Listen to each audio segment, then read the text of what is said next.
Super typhoon ইয়াগির তাণ্ডবে ভিয়েতনামের মৃতের সংখ্যা ৮২ জনে পৌঁছেছে।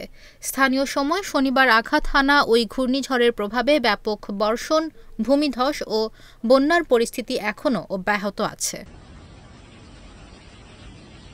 মঙ্গলবার ১০ সেপ্টেম্বর স্থানীয় কর্তৃপক্ষের বরাতে বিবিসি সহ আন্তর্জাতিক সংবাদ মাধ্যমগুলো এ তথ্য জানিয়েছে। প্রতিবেদন বলছে, কিছু এলাকায় হাজার হাজার মানুষকে ছাদে আটকে থাকতে দেখা গেছে। সামাজিক যোগাযোগ মাধ্যমে সাহায্যের জন্য আবেদন করেছেন অনেকে।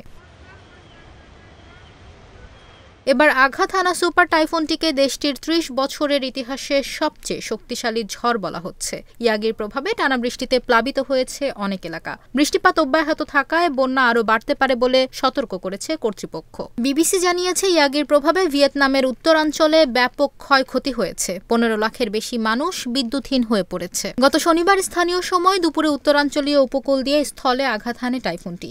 এ সময় ঘণ্টায় ২০৩ কিলোমিটার বেগে ভিয়েতনামের হাইফং এবং কোয়াংনি অঞ্চলে আছড়ে পড়ে ইয়াগি। এশিয়ায় আঘাত হানা এবছরের সবচেয়ে শক্তিশালী ঝড় সুপার টাইফুন ইয়াগি। কর্মকর্তারা জানিয়েছেন, রাজধানী হ্যানয় সহ উত্তরের ১২টি প্রদেশের সব শিক্ষা প্রতিষ্ঠান বন্ধ হয়েছে। নিরাপদ আশ্রয়ে অবস্থান নিয়েছেন অনেকে।